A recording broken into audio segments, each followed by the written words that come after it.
Halo guys, jangan lupa siapkan handset sebelum menonton peringatan, oke? Dan jangan lupa tombol subscribe-nya dipencet, jangan pelit-pelit. Lanjut ke episode 3, Doki menjalankan taksi dan penumpangnya adalah teman lamanya saat di militer dulu.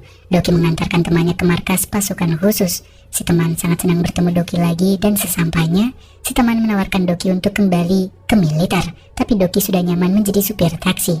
Pasukan lain datang, berlatih dengan peluit yang membuat Doki mengalami serangan panik. Ia kesulitan bernafas. Suara peluit itu seperti suara air mendidih saat ibunya tewas dulu. Setelah itu, Doki membeli peluit dan minta anak-anak meniupnya. Doki akan membelikan es krim ke kedua anak itu. Tapi Doki terlalu takut untuk mendengar. Ia belum siap. Doki sulit menemukan cara untuk mengatasi ketakutannya mendengar suara itu. Doki pun tak jadi mencoba. Tak lama panggilan dari Sung Chul melaporkan akan ke Vietnam dan menyelidiki peluru yang menusuk kapten polisi yang sebenarnya dari Korea. Ada orang lain di TKP yang mereka tidak ketahui siapa. Sung Chul pergi sendirian. Di markas, dua teknisi dan Go-eun juga mencoba merancang alat baru yang bisa digunakan untuk taksi mewah. Di Vietnam, Sung Chul datang menyamar sebagai detektif kepolisian dan mengecek lokasi kematian kapten polisi. Sung Chul yakin jika tembakan tersebut bukan tembakan meleset dari anak buahnya kapten polisi, tapi memang tertuju ke kapten polisi. Kembali ke Korea, Doki juga bingung. Rupanya ada orang lain yang ingin kapten polisi mati. Pihak kepolisian juga tidak akan mengusut kasus tersebut karena para korban juga sudah selamat. Sung Chul merasa ada yang mengganjal, tapi Doki masih mencoba tenang. Di waktu yang sama, Ha-jun berhadapan dengan Go-eun yang ingin minta catatan setoran hari itu. Tapi Ha-jun menolak dan bahkan melarang Go-eun mengecek ke dalam. Ha-jun sendiri yang nanti akan memberikan. Go-eun pun menurut dan lalu pergi. Ha-jun menyapa petugas lainnya dan Doki yang melintas langsung Ha-jun minta bantuan. Ha-jun menunjukkan goresan di mobil dan takut jika nantinya Sung Chul akan marah. Tapi Doki memberikan solusi untuk menutupinya dengan pena. Ha-jun jadi sangat berterima kasih dan lalu pergi. Di waktu lain, seorang nenek di stasiun kereta api mendekatkan diri ke rel. Ada tanda-tanda kereta mendekat dan si nenek sudah berpasrah. Tapi kemudian melihat stiker layanan taksi mewah. Panggilan tim layanan taksi mewah pun muncul. Doki segera menjemput si nenek yang ada di stasiun kereta. Doki memberikan amplop taksi mewah dan minta si nenek menjelaskan semuanya. Si nenek semakin terisak. Ia pun cerita jika dulu ada pemuda yang datang menghibur para warga. Pemuda itu bernyanyi sambil menyebarkan brosur produk yang mereka jualkan. Keramahan dan perhatian yang mereka berikan ke warga sekitar membuat mereka diterima dengan sangat cepat.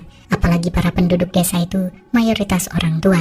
Namun saat si nenek pergi, warga yang lain mulai bergosip dan kasihan kepada si nenek yang anaknya sibuk di kota dan tidak pulang setahun. Kabar menyebutkan jika anaknya nenek punya masalah bisnis. Salah satu cucunya juga sakit-sakitan. Penipu bernama Sanggi lalu mendekat ke si nenek yang membereskan makanan. Ia tidak bisa membantu membeli produk, jadi untuk membalas kebaikan Sanggi dan pemuda lainnya, si nenek membantu beres-beres. Sanggi lalu mengajak foto bersama dan setelah itu ada undian yang Sanggi selenggarakan. Dan pemenang undian tersebut adalah si nenek yang bingung sendiri karena disuruh membayar pajak dan mengisi formulir lebih lanjut. Si nenek menolak karena ia tidak punya uang. Si nenek langsung pergi dan sejak saat itu ia tidak pernah datang lagi ke festival. Tapi Sanggi tetap saja datang dan mendekati si nenek. Ia memperlakukan si nenek seolah-olah ibunya sendiri.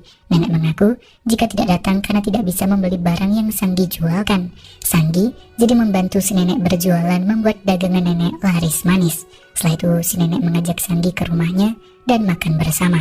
Sanggi menunjukkan foto anaknya yang berusia 5 tahun, sama seperti cucunya nenek. Tapi Sanggi mengaku anaknya sakit, dan ia tidak bisa sering ke rumah sakit karena harus bekerja ekstra. Si nenek pun semakin kasihan dengan Sanggi yang berusaha bersikap baik-baik saja. Setelah itu, Sanggi pulang dan mengajak si nenek untuk datang lagi di lain waktu melihat penampilannya. Dan sosok Sanggi ini mengingatkan akan anaknya nenek sendiri. Setelah itu si nenek mengeluarkan uang tabungannya yang seharusnya ia gunakan untuk berobat ke dokter. Di hari berikutnya nenek datang ke Sanggi dan ingin membeli sesuatu. Sanggi menolak dan minta si nenek tetap menyimpan uangnya. Tapi kemudian daripada memberikan uang, Sanggi minta si nenek untuk mendaftarkan kartu kredit. Dengan mendaftar kartu kredit, Sanggi mengaku akan mendapat komisi yang kecil. Dan karena cara itu yang bisa membantu Sanggi, si nenek bersedia. Sebenarnya si nenek ragu, tapi di hadapan Sanggi ia mengaku baik-baik saja. Sanggi juga mengajak si nenek untuk datang lagi ke tempatnya jualan hari berikutnya. Dari yang Go-eun tahu, Sanggi sama sekali tidak punya anak. Setelah mendengar dari tetangga jika si nenek punya anak yang jauh dan cucu yang sakit, Sanggi memposisikan diri seolah-olah punya kesamaan dengan anaknya nenek. Dengan begitu, si nenek merasa kasihan. Rekaman dilanjutkan. Di hari berikutnya, nenek yang ingin jualan rumput laut bertemu dengan Sanggi yang minta bantuan si nenek menjaga tokonya sebentar. Sanggi izin makan dan si nenek tidak keberatan sama sekali. Setelah itu, si nenek mulai menjual barang-barang dari Sanggi. Para tetangga pun melarisinya.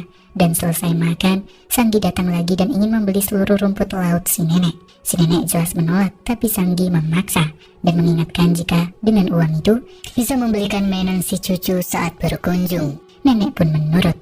Pelanggan lain datang dan si nenek jadi akan meneruskan menjaga toko, mempersilahkan Sanggi melanjutkan istirahatnya. Di hari lain, hujan turun. Sanggi dan temannya menitipkan barang-barang jualan ke tempatnya nenek. Si nenek sama sekali tidak keberatan, dan setelah Sanggi pergi serta hujan sudah mereda, para tetangga protes, membawa barang dagangan dan marah ke nenek. Mereka ingin uang mereka kembali karena barang yang mereka beli rusak semua. Nenek jelas bingung, karena seharusnya para warga protes ke Sanggi dan temannya. Mereka lalu datang ke tempat jualannya Sanggi yang sudah kabur entah kemana. Ada polisi yang juga menunjuk si nenek sebagai penjual barang-barang tersebut. Para tetangga menyalahkan si nenek karena menjual barang rusak. Si nenek menurut memberikan keterangannya ke kantor polisi. Ia semakin bingung saat polisi bilang jika seluruh barang dagangan tersebut dibeli oleh si nenek sendiri menggunakan kartu kredit. Si nenek tidak mengerti, ia tidak merasa melakukan hal tersebut. Tapi apapun yang si nenek coba jelaskan tentang kejadian yang sebenarnya, bukti menyatakan jika si nenek tersangka utamanya.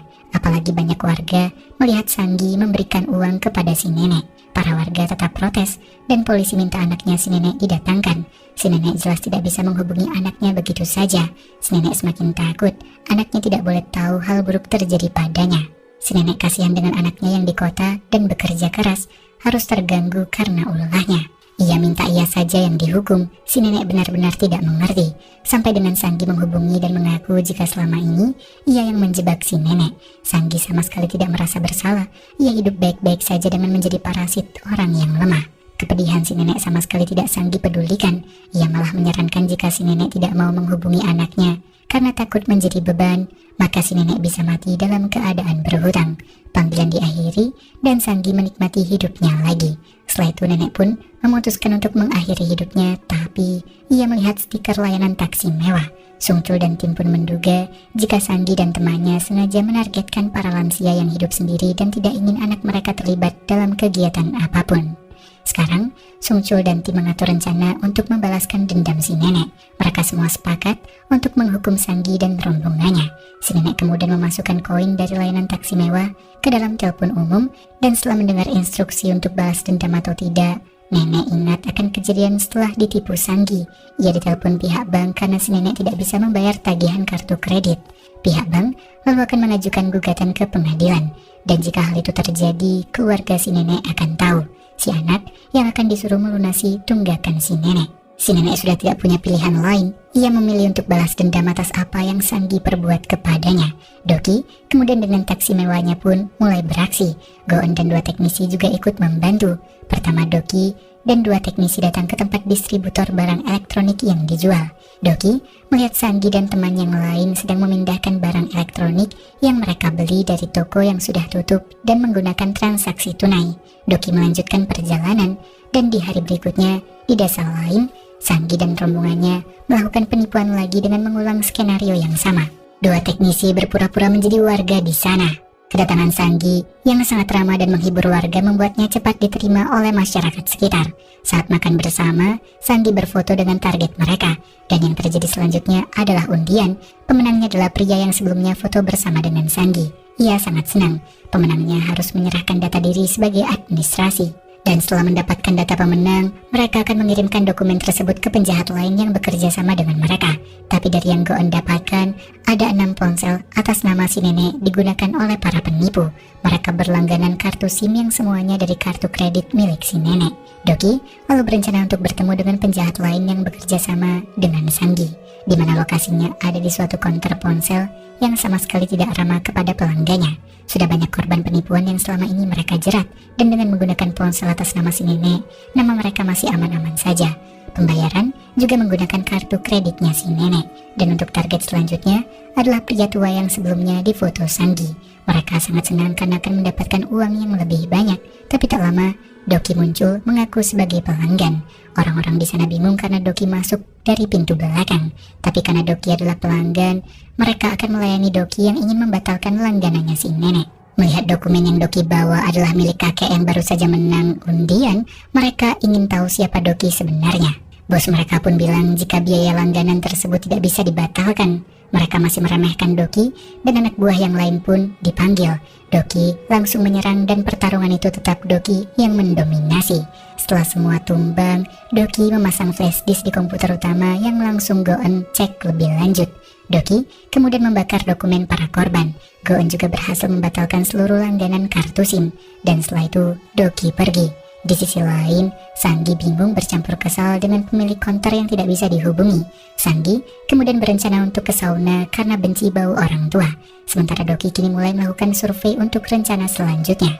Di waktu yang sama, Sungchul menjelaskan tentang yayasan burung biru yang masih sering membantu para korban kejahatan. Tapi untuk saat ini beberapa pendukung yayasan menarik donasi mereka. Komite yang hadir bingung apakah mereka harus melanjutkan proyeknya Sungchul.